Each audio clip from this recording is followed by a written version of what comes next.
Good morning, or Guten Morgen, Liz Rosenthal here in Berlin, and we are going to have another podcast here with Virtual. I'm Justine Harcourt de Tourville, and we're very excited to meet you this morning. Welcome. Hi, Justine. Thanks for inviting me on the podcast. Well, appreciate it. Listen, you were at the VR Now Summit, which covered VR, obviously here at the Berlinale, and you had a great presentation that talked a lot about VR distribution.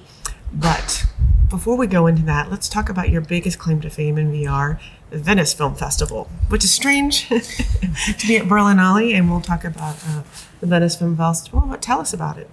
So Venice is obviously warm, where we're standing outside in the chill at the moment in Berlin. So I'm one of the curators of Venice VR along with Michel Reac.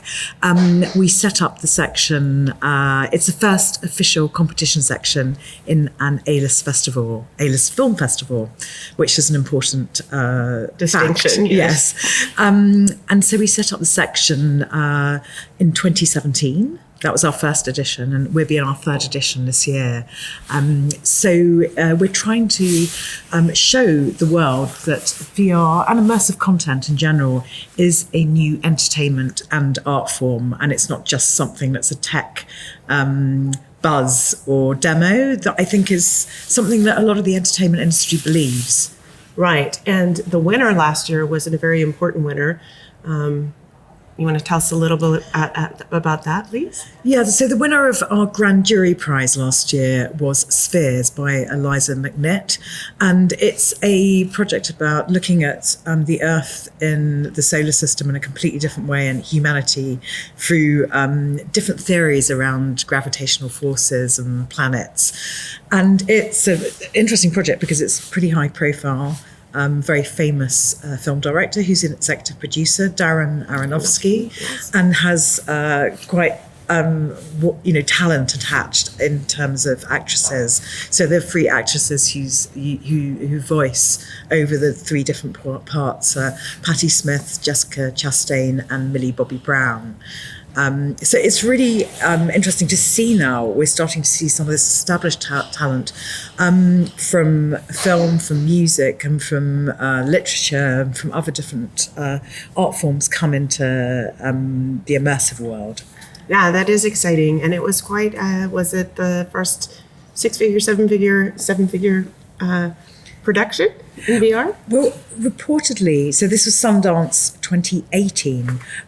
It sold for a $1.4 million fee by a licensing company that just set up then City Lights. Okay. So, well, this gives hopes to VR filmmakers everywhere that there can be great deals to be had. But one thing that you were talking about at the conference here was the need to have kind of a film festival strategy. Do you want to expound a little on that?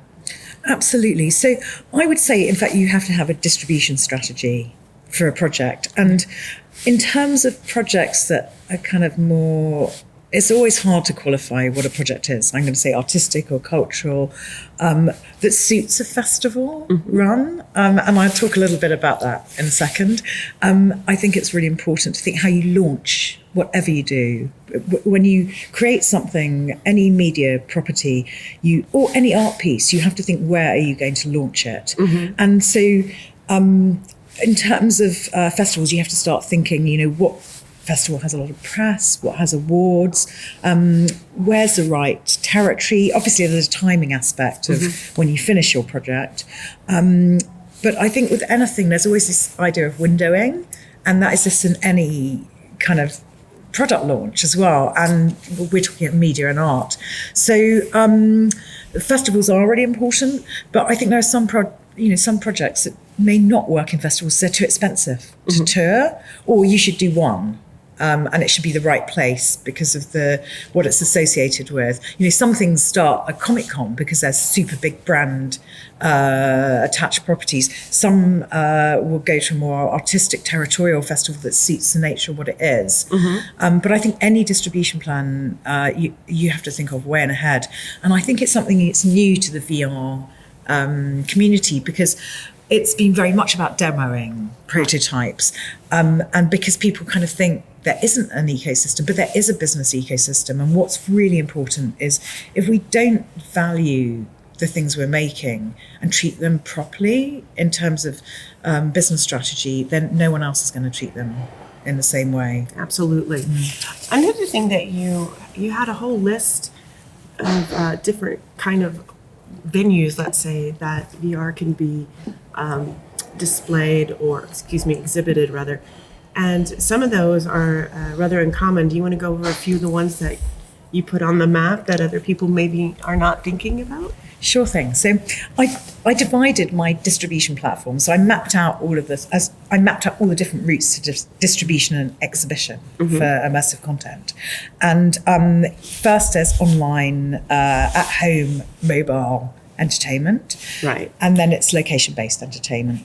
So in the location-based entertainment, some of the more unusual ones, I think all the things that people think, wow, this is in the future, travel. So there were deals recently announced at CES between Audi and Disney. So this is for entertainment systems that start in a car, in Audi cars, in the back seat of. This is cars that are still have drivers, but this is something in the future that's kind of interesting, is driverless cars. So travel is a really interesting area. Recently there were deals made at CES for new types of immersive entertainment systems, especially around car sharing rides like Lyft. There was an announcement, and then Disney Audi as well, who demoed a new platform. And I believe, if I'm not mistaken, in Los Angeles, Flixbus is offering immersive content on their rides to Las Vegas, for example, as another, usage that we haven't seen previously. Yeah. That's right. There are theme parks that in different sort of forms that are using VR. So theme parks started using VR as an overlay on existing rides. Right. And now there are sort of like, native projects within theme parks. So I use an example, Darren Brown, who's a famous British illusionist. They did a kind of reinvention of a ghost train in a big theme park in the UK.